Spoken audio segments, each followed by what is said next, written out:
I was about to go home after performing an hours-long surgery on a pregnant patient with an amniotic infection. Then suddenly, an ambulance brought in two car crash victims in urgent need of care. When the ambulance doors opened, I could never have imagined that the male patient was my husband, and the female patient was his pregnant mistress. I froze for 3 seconds before carrying out a plan that would shock my husband when he found out who the father of his mistress's baby really was. My name is Michelle, 35 years old, and I had just stepped out of the operating room after a 6-hour surgery, both legs numb as if I had just run a marathon, the collar of my blouse still damp with cold sweat. December night shifts at Ascension Hospital were always like this: loud, frantic, and never leaving an obstetrician like me a moment to breathe. I just wanted to go home, take a hot shower, and sleep a 6-hour stretch without an alarm when the on-call phone suddenly buzzed. The charge nurse's voice came through the speaker. "Dr. Miller, we have 2 trauma patients incoming. Severe abdominal bleeding, possible miscarriage." I froze for exactly 1 second, then instinctively sprinted toward the emergency department like I always did. But this time, just as the ER doors swung open, I saw the ambulance slide into the driveway. Red lights scanned over tense faces. 2 stretchers were unloaded at once. I took a step forward, and my eyes froze in place. The man on the first stretcher, shirt soaked with rain, a long gash across his forehead pressed with gauze, blood trickling down his temple, was Jackson, my husband. His face was pale, a large bruise blooming on the left side of his head, hair disheveled from the impact. I didn't have time to process what had happened before my eyes landed on the second stretcher. A young woman, black silk dress soaked in blood, both hands clutching her abdomen in painful spasms. Jennifer Davis, my husband's new assistant. She was still conscious, lips tight from the pain, voice trembling. "My baby, please, help my baby." For a very brief moment, I felt my heartbeat drop into the pit of my chest. Every suspicion, every creeping doubt that had lingered in my mind these past 2 months, all of it suddenly snapped together like an icy slap. But my body, trained for over 10 years in this environment, automatically straightened. I put on my mask, pulled on gloves, and stepped between them, voice utterly neutral. "I'm the attending physician. Move both patients to Trauma Bay 3. An ER doctor turned to me and asked, "Dr. Miller, you know the family?" I looked directly at the patient chart in front of me, not sparing Jackson even half a glance. "No, I'm just the attending physician." I took Jennifer's hand, checked her pulse, her blood pressure, ordered immediate IV fluids. She looked at me, eyes wide with panic, as if she couldn't believe the person bent over saving her life was the legal wife of the man whose baby she was carrying. But I replied with one sentence, cold and clinically precise: "I will do my job. Hold still." And as soon as I finished saying "hold still," I drew the curtain closed, adjusted the surgical light, and switched fully into clinical mode. "I am the attending physician. Mr. Miller is a family member of the patient." I stated each word clearly for the nurse to record, my voice so steady that even my own heart couldn't hear the crack inside it. Jennifer was panting, the blood-soaked black dress clinging tightly to her belly, but I did not let emotion seep in, not even a thousandth of a second. I examined her uterus, checked the fetal heart rate, ordered a FAST scan to check for intra-abdominal fluid, and called for a second EV line. I told the resident beside me, "Record exactly, pulse 122, blood pressure 92/58, sharp lower abdominal pain, suspect intrauterine hematoma. Prepare CBC, CMP, coag panel, and stat beta HCG." Everything by the book, nothing extra, nothing missing, not a single step off. I rolled the ultrasound cart closer, applied gel to the probe, working gently enough that no one could accuse me of causing intentional pain. The screen showed a gestational sac contracting abnormally. I adjusted the angle, measured the CRL, measured fetal heart rate, then asked the nurse to prepare tocolytics according to protocol. Everything proceeded rapidly, precisely, to the point that one nurse whispered, Dr. Miller is a machine tonight. I heard it, but didn't react. I just wanted everything so flawless that no one could say I showed favoritism or neglect, especially in a situation where I had the deepest reason to lose objectivity. When the nurse signed off in the electronic medical record, I stepped into the charting room, closed the door, took a long, deep breath, then typed each word onto the screen. Care provided according to protocol, no personal involvement. I read that sentence 3 times to ensure each word was as sharp as a scalpel. But inside me, a very small flame had just been lit. A flame Jennifer should never have ignited. I stepped out of the recovery room, closed the door, and had only taken a few steps when I heard hurried footsteps behind me. "Michelle, wait, please!" Jackson called out, his voice hoarse and panicked, like a man chasing the ghost of his own mistakes. I didn't turn around, but he still ran after me, one hand pressing the gauze on his forehead, the other touching lightly at my elbow as if reaching for an anchor. "Michelle, It's not what you think. I can explain. It was an accident. I stopped right in the middle of the hallway, turned to face him. The hospital lighting was so white I could see every dried streak of blood tangled in his hair. I spoke softly, but each word was as sharp as a scalpel. "In here, I'm a doctor. Family matters come later." My voice was so calm that Jackson froze. Maybe he had grown too accustomed to me being gentle, patient, always listening. But tonight, he needed to listen to himself and face the consequences of what he had done. I left him standing in the hallway and walked away as if he was just any other patient's family member. When I reached the hospital entrance, the cold air slapped against my face. I held myself together until I crossed the parking lot, where the yellow streetlights reflected on my car windows. The moment the door closed, the silence inside the car crushed my chest. Everything I had been pushing down suddenly surged up. I cried. Not because I had lost Jackson, but because of the humiliation the two of them created right in the middle of my shift. My hands trembled so much, I had to set my phone on the passenger seat before calling Mia. She answered after exactly 1 ring. "Michelle? What happened?" I couldn't speak for the first few seconds. Only the sound of my choked breathing came through. Mia's tone changed instantly, turning into steel. "Come to my place, now." I drove on autopilot, streetlights flashing by like a film fast-forwarding. When I arrived at Book Tower Apartments, the $2 million penthouse in downtown Detroit, Mia was already at the door, wrapped in a long cardigan, eyes wide as she saw me. The moment she reached me, she pulled me into her arms, holding me tightly as if trying to keep me from collapsing. Affairs always come with a price. The only question is when. I sat down on the cream Minotti sofa Mia adored, my hands still shaking. I told her everything, from the sirens, to the image of Jackson on the stretcher with blood-soaked gauze, to Jennifer's "Why, you?" Every sentence I managed to say, Mia tightened her grip on my shoulder. Not to comfort me, just to keep me upright. When I fell silent, Mia stood up, poured me a glass of water, and said, "All right. If they want a war, we fight with the law."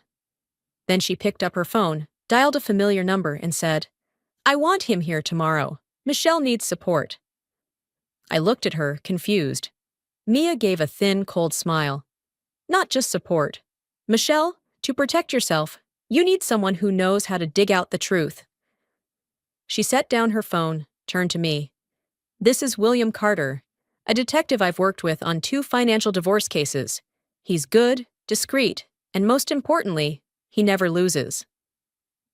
And for the first time that night, I stopped crying. Not because the pain had disappeared, but because I realized I wouldn't be fighting alone. 2 days later, I was sitting in the on-call room, the neon lights reflecting off the cold steel table. I was reviewing lab results for a few patients when my phone vibrated. "William Carter, incoming call." I answered. William's voice was low, steady, and so precise it felt like each word had been pre-selected. "Dr. Miller, I have the first set of results." I locked the door behind me. "Tell me, William." He didn't waste time. Jennifer Davis had a child when she was in college, but she does not know who the father is. It was the result of a party involving more than 4 men, none of whom took responsibility. I froze, my fingers tightening on the edge of the table. And the child? Noah, William replied. 5 years old, currently living with Jennifer's parents in Grand Rapids. Jennifer sends $5,000 a month for his care, but she has never told anyone at the company she has a child. I leaned back in my chair, feeling as if someone had ripped open a curtain, hiding her entire secret life. William continued, his voice unchanged. 3 years ago, Jennifer applied to work for Jackson's company. Within the first 14 months, she had romantic involvement with 3 men in the office. All of them ended quietly because she demanded privacy. I closed my eyes, forcing myself to stay composed. And she and Jackson, when did that start? About a year ago, when she became Jackson's personal assistant. After that, the number of messages, calls, and one-on-one meetings quadrupled. I heard my own heart beat, no longer breaking, but shifting, from pain to coldness. William paused for a few seconds, then delivered the heaviest part. 9 months ago, Jackson began transferring $12,000 each month to a company under Jennifer's name, Davis Consulting LLC, but the company has no activity, no filing, no legal transactions. It's essentially a pass-through account. I understood immediately. Internal laundering? Exactly. Or concealing marital assets. Both are crimes. For a few seconds, I couldn't hear the air conditioner or the ambulance sirens outside the window. Only my own breathing, slow, heavy, and calmer than I expected. Good, keep digging, I said, my voice flat like water before a storm. Go deeper into the account and find out who else is involved. William answered instantly. I'll send a full report within 48 hours. Prepare yourself. This isn't just infidelity, Michelle. This is an underground financial scheme. I set the phone down, staring at the pair of gloves on the desk. In that moment, I realized some wounds can only be treated with truth. And truth, once unearthed, can never be buried again. I closed my phone, stood up, and washed my hands under cold water, letting my mind settle under the steady stream. The truth about Jennifer's past was only the first layer. I needed the next layer, the one no one could deny, the one science itself would validate. That very morning, when Jennifer was transferred to the special observation room, I walked in with the calm professionalism of a physician. Your condition is more stable, I said, checking her vitals. I want to run a few additional screening tests to ensure the fetus isn't at risk. Jennifer nodded immediately, likely assuming it was routine. She didn't know that among the panel of tests I ordered, I quietly added one more. An expanded NIPT test, the kind that analyzes fetal DNA in the mother's blood and can determine genetic similarity to a presumed father. I handed the order to the nurse and left the room without further explanation. In the medical record, I wrote a vague but medically valid reason. Indication: standard genetic screening due to abdominal trauma. No one questioned it, no one asked. 3 days later, just after finishing a laparoscopic procedure, the lab nurse called me in a low voice. Dr. Miller, your confidential results are ready. Do you want them printed or viewed privately? I wiped sweat from my forehead. Privately, send them to my secure email. I entered an empty conference room and locked the door. The cold air made my hands tremble as I opened my laptop. When the result file appeared, the first line I saw was, paternal match probability, 0%. I didn't breathe for several seconds. Not out of shock, but because everything had finally taken on a shape that could not be denied. The baby inside Jennifer was not Jackson's. What I felt wasn't relief, nor pain. It was a ruthless serenity, like removing a needle that had been embedded in my heart for weeks. I didn't enter the result into her chart. A result like this, at this moment, would only make Jennifer suspicious and compromise everything. I stored the file in my private directory, encrypted it with 2 layers of passwords, then sent a copy to only one person, William Carter, with a single brief line, Follow this lead. 2 minutes later, William called back. Got it. Give me 48 hours. If the baby isn't Jackson's, then there must be someone else. I'll find him. I closed my eyes, leaned back in the chair, letting myself breathe normally again. The truth was finally falling into place, and though I didn't yet know what I would do with it, I knew one thing for certain. This battle was no longer between me and Jennifer. It was expanding into something much larger, something even Jackson never saw coming.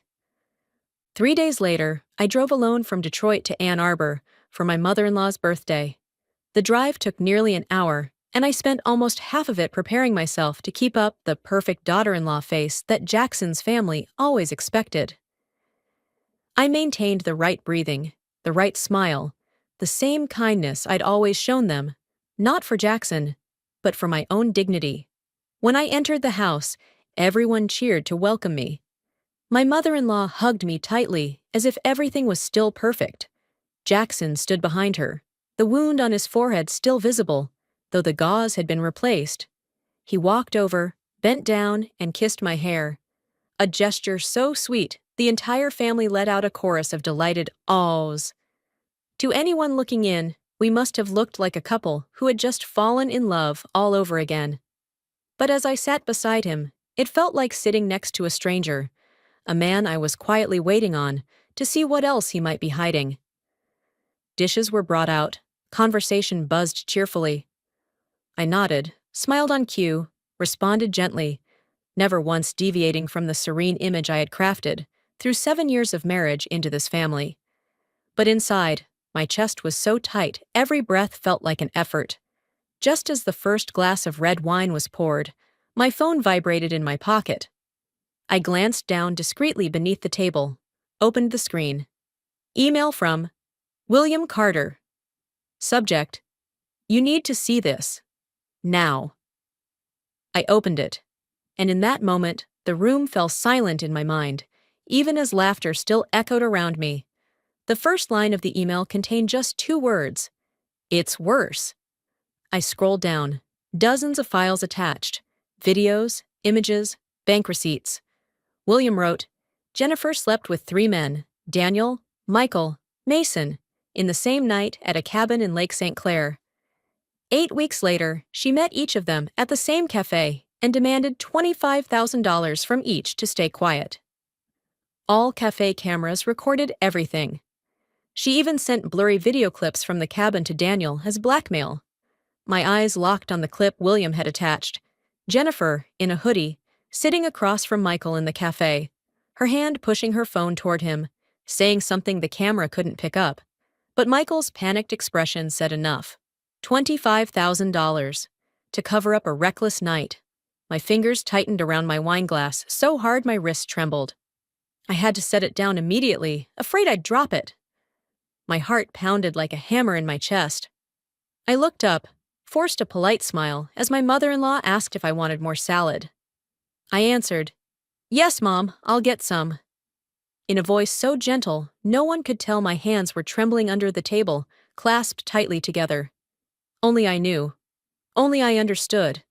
And only I sat there, in the middle of a seemingly peaceful family, while the filthiest truth burned quietly in the palm of my hand. When the party ended, I hugged my mother-in-law and said goodbye to everyone with the gentle smile they were all familiar with. But the moment I stepped outside, that smile fell from my face like a mask I no longer needed to wear.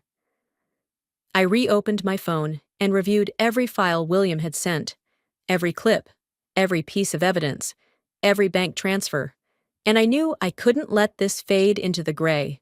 That night, when I returned home, something unusual happened. Jackson didn't come back. It had been 2 consecutive nights of him saying he was staying at the office to deal with the accident fallout. But after what William discovered, the sleeping at the office story sounded faker than a cheap soap opera.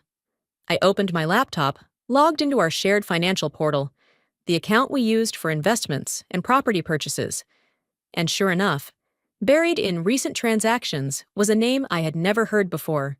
Maple Ridge Residence, Unit 5B, just 4 blocks from Jackson's office. I opened the ownership record, I froze. Owner, Jackson Miller and Michelle Miller. Status, marital joint property. Current resident, Jennifer Davis. It took me exactly 3 seconds to connect the dots. Jackson didn't just cheat. He moved Jennifer into a property jointly owned by the two of us, hiding assets and misusing marital property. An act Michigan law considers a severe violation in divorce and asset division cases. My blood ran cold, like it had been drained straight from my chest. I called my attorney immediately, Helena Brooks, a specialist in divorce and marital assets. I said only one sentence. Send a notice to vacate to Jennifer Davis, Maple Ridge, 5B. Helena understood the gravity at once. 1 hour later, I received the scan. A formal notice demanding Jennifer vacate the marital property within 7 days, per Michigan Statute 552.401. The next morning, Jackson called me, voice frantic. Michelle, what did you do? Jennifer can't just move out. I stared at the phone screen, feeling a strange peace settle over me. You can explain that to the court, I replied, then hung up. Jackson didn't realize, or wasn't quick enough to hide, that refusing to comply with a marital asset vacancy notice was perfect evidence of willfully concealing assets during marriage. And in that very moment, I realized, the more Jackson tried to protect Jennifer, the more he was single-handedly destroying everything he owned. And ironically, the very next day, I was the one summoned to Jennifer's room for her routine fetal checkup, the job she shamelessly requested I continue from the beginning. I entered the room with a completely blank expression, pulled on fresh gloves, opened her digital chart, and began the exam. I did my duty, fetal heartbeat check, ultrasound, kidney function assessment, checking for edema, protein levels in her urine. Professionally, I allowed no margin for error. Personally, I no longer allowed myself to feel anything. You should limit spicy, salty, and oily foods. With your history of kidney stones, you're in a high-risk group, I said clearly during her third checkup since the accident. Jennifer nodded vaguely, fingers twirling her hair, eyes glued to her phone. Jackson stood beside her, throwing me a look half defiant, half irritated. I continued, explaining, if you don't adjust your diet, the risk of kidney stone recurrence during pregnancy is very high. A recurrence in the second trimester can... Jackson interrupted sharply. Are you trying to punish her, Michelle? I looked at him, blinked once, slowly. The kind of blink doctors use when dealing with uninformed patients and unreasonable relatives. I'm offering medical advice, not personal opinions. He let out a short, mocking laugh. Yeah, of course. Since when do you care about her health so much? I know you're angry, but don't drag your profession into this. I didn't respond. Any reply would risk the strategic advantage I held, and I would never let a cheater drag me down to his level. I opened the chart and documented exactly what needed to be recorded. No omissions, no euphemisms, no softening. High risk due to kidney stone history. Will monitor closely. I deliberately bolded high risk because I knew one thing. Medical records are legal evidence, and legal evidence cannot be erased. Jennifer didn't care. Jackson recklessly ignored every warning. The two of them kept eating whatever they liked, fried food, soda, spicy and salty dishes, as if her uterus wasn't carrying a developing life. A week later, I saw Jennifer walk into the clinic with a fast food bag in hand, Jackson beside her, laughing like nothing mattered, unaware that every one of their careless decisions was chipping away at the fragile future of the child she carried. And in that moment, I understood. I wasn't proving I was a good doctor. They were proving they were completely unworthy of the advice I gave. But medical life is always fair in the cruelest way. It doesn't run on emotions, only on consequences. 2 months later, on a snowy Tuesday morning, Jennifer was wheeled into the ER, pale as a sheet, clutching her right side, drenched in sweat. She groaned with every breath, her body convulsing in sharp waves of pain. Acute kidney stones. One glance was all it took. I knew the stone had moved, blocking the ureter and endangering both mother and fetus. The first thing I did was order an immediate ultrasound, blood tests, and pulled up her previous records. I had warned them, word for word. When the results came in, I spoke calmly. We need a minimally invasive procedure. Now, it's the safest option for both you and the baby. But Jackson, with the kind of confident ignorance I knew too well, stepped forward and cut me off. No, I'm not letting her get surgery. We're going to a private clinic someone recommended. They have a cheaper option. Cheaper.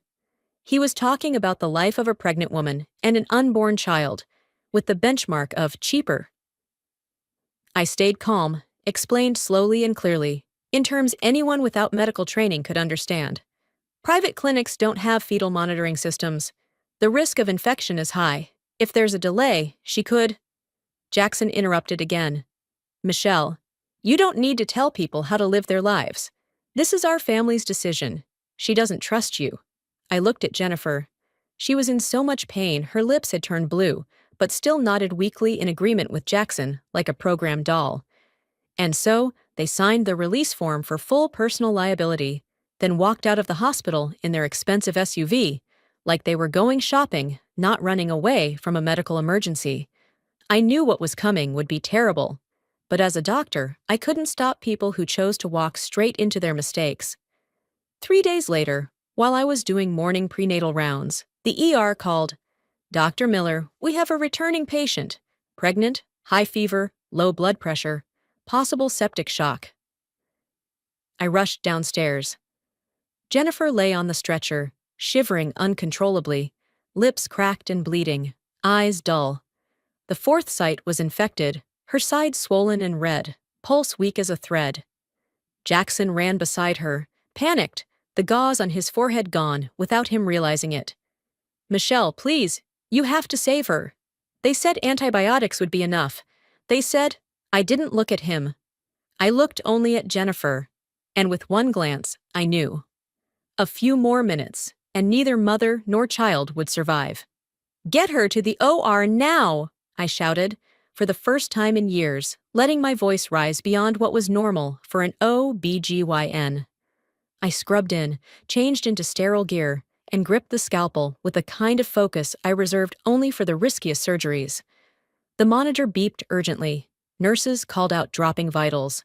Jackson sobbed outside the OR. I heard none of it, only the slowing fetal heartbeat on the screen and the sensation of time running in reverse.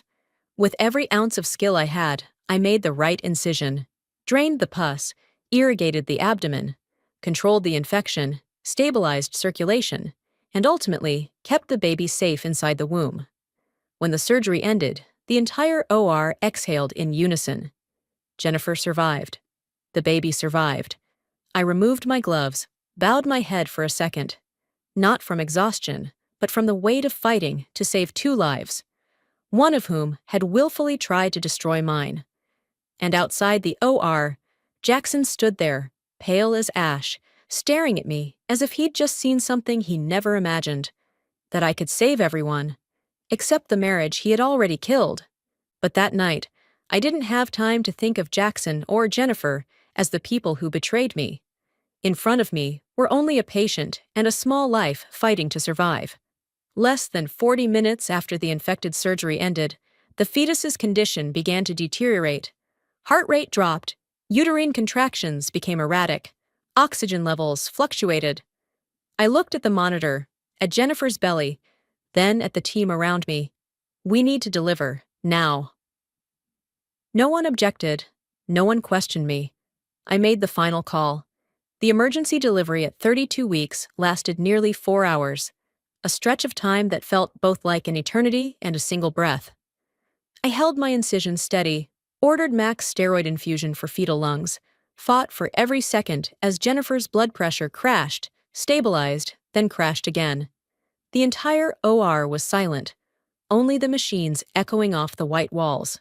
When I pulled the baby boy from the womb, his body was blue, weighing under 2 kilos, lungs still underdeveloped, breathing barely a whisper.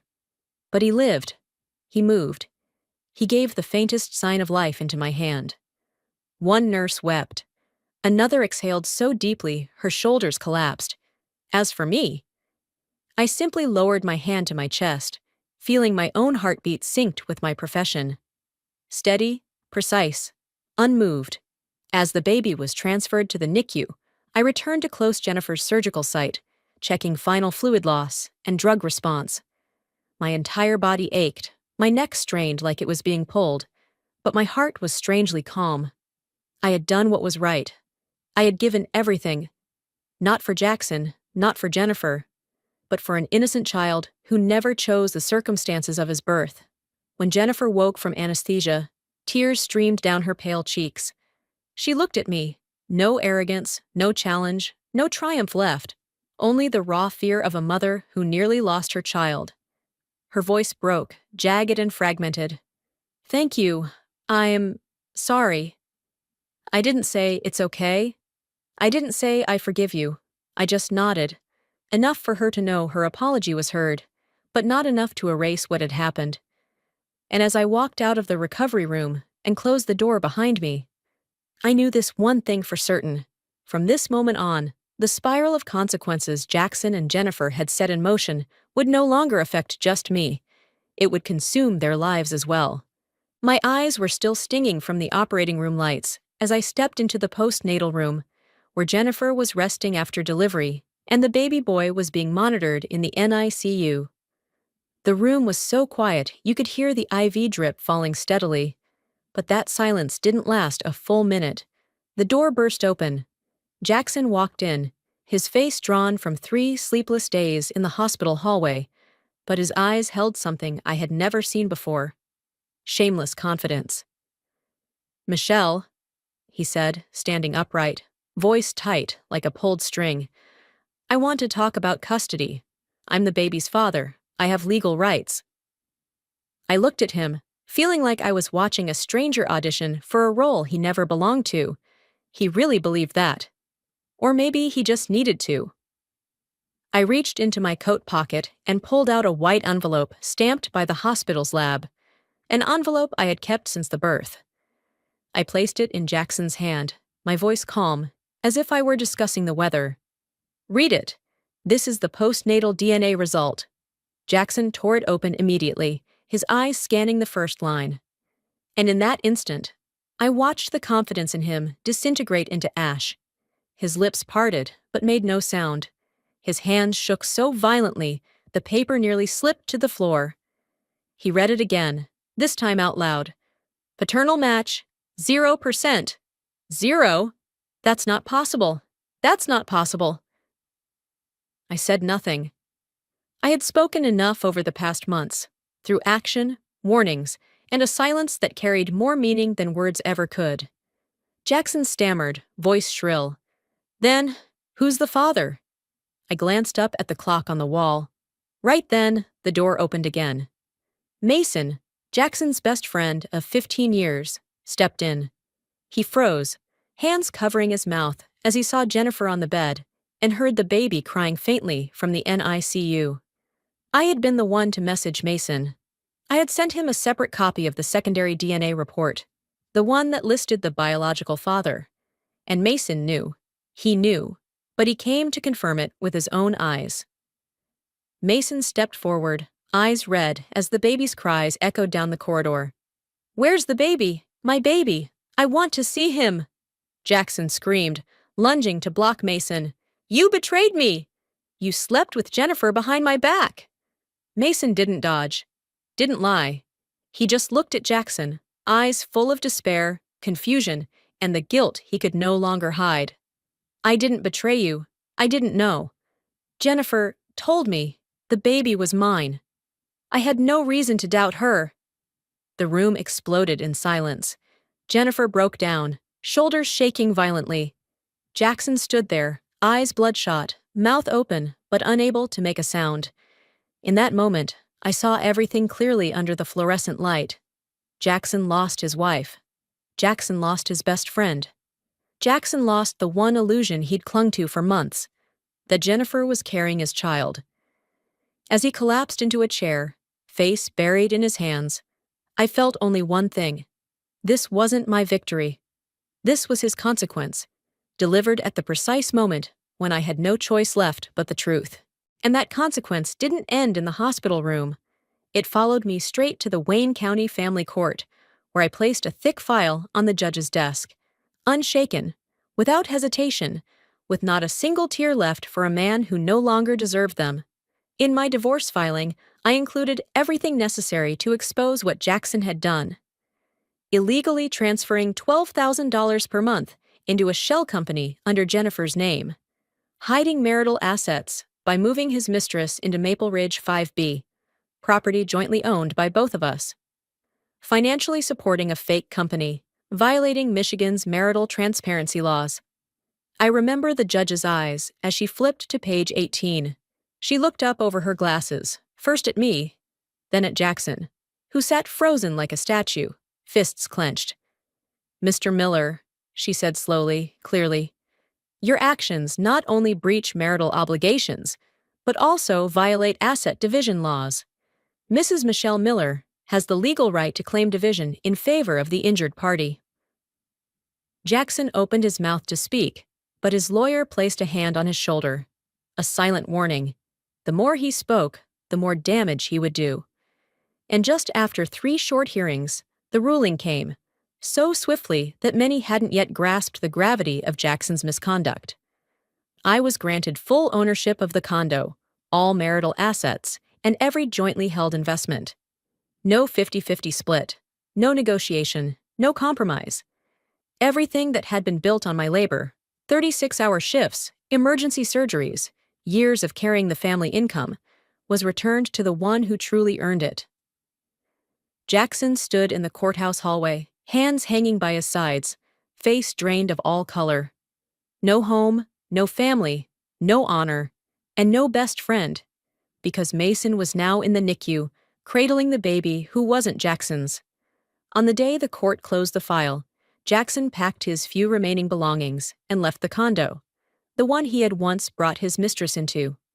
He moved back in with his parents in Ann Arbor, into the same teenage bedroom he'd left at 18 to make it on his own. As for me, when I closed the door behind him one last time, I didn't feel relief. I didn't feel vengeance. I felt right. Right because justice, this time, stood with the one who never lied. Right because I didn't let anyone trample my self-worth without consequence. And right because this was the only way to begin a new chapter, a chapter where the name Jackson Miller would appear on not a single page, but not everyone in this story walked out of the wreckage with pride. Some had to crawl, dragging themselves out with all the shame and bitterness they'd created. 3 weeks after the divorce ruling, word of Jennifer's role in the financial scandal spread through Jackson's company faster than the Detroit winter wind. Her use of a shell business, internal blackmail, and the ensuing scandal left the executives with no cover left to offer. She was fired during the Monday morning meeting. 3 hours later, the news had leaked online. An online massacre began. Hundreds of comments, shares, and mocking hashtags exploded everywhere. People dug through Jennifer's Instagram, scrutinized her baby bump, dissected every word she'd ever posted. She became the poster child for the mistress who destroyed her best friend's family. I didn't feel joy. I didn't feel satisfaction. I just saw it as the storm she had summoned herself. That afternoon, as I stepped out of the NICU after my shift, I saw a familiar figure down the hallway, small shoulders shaking, hands clutching a coat. Jennifer. Her face was pale, eyes swollen from crying, but she stood upright when she saw me. "Michelle, do you have a minute?" Her voice was so small it sounded like a child's, not a grown woman's. I nodded. She took a deep breath, then stood right in front of me, tears falling too fast to wipe away. "You saved me and my baby, from beginning to end. I don't deserve forgiveness. I know that, but..." She grabbed my hand, shoulders trembling with sobs. "You saved us. I owe you my life." For a moment, I didn't see the woman who wrecked my marriage. I saw a patient, a mother, someone who had come back from the brink of death. And in all my years as an OB/GYN, one thing I had learned was this. Some wounds don't need forgiveness to finally close. I gently pulled my hand away, not cold, but not tender either. "Raise your child well," I said, steady but not vindictive. That's the only way to repay your debt to life. Jennifer nodded, tears soaking her collar, then stepped back and bowed deeply. No excuses, no blame, no plea for me to salvage her reputation. Just the acceptance of a new beginning, from below zero. I watched her walk down the long hospital corridor, small and lost in the cold yellow light. And for the first time since all this began, I thought, maybe Jennifer truly would change. Not for love, not for Jackson, but for the child who had just been born, the only one in this story who bore no blame. And from that moment on, I knew every person in this story would now walk the path they paved with their own choices. As for me, I chose the path with no looking back. That afternoon, after finishing my early shift, I drove toward Lake Michigan, where the water stretched to the horizon like a vast mirror reflecting every memory I was ready to let go of. The coastal road opened up before me, wide and clear, as if no one had ever hurt me in this life. I rolled down the windows. The wind from the lake rushed in, tangling in my hair, wrapping around my neck like an embrace of freedom. For the first time in months, I felt air truly reach my lungs. I parked by the overlook, turned off the engine. Stepping out, I faced the deep blue water, my feet planted firmly on the earth, as if I were marking a new point in my life. The waves lapped gently, as if answering a sorrow I hadn't yet named. I closed my eyes, took a deep breath, and spoke to myself, soft as a vow, sharp as a final cut to the last thread that bound me. Some people can forgive cheating. I'm not one of them. If this story touched you, click like to let YouTube know you want to hear more. Don't forget to subscribe and share this video with anyone who needs a reminder. You deserve truth, respect, and a new life. Thank you for being here with me.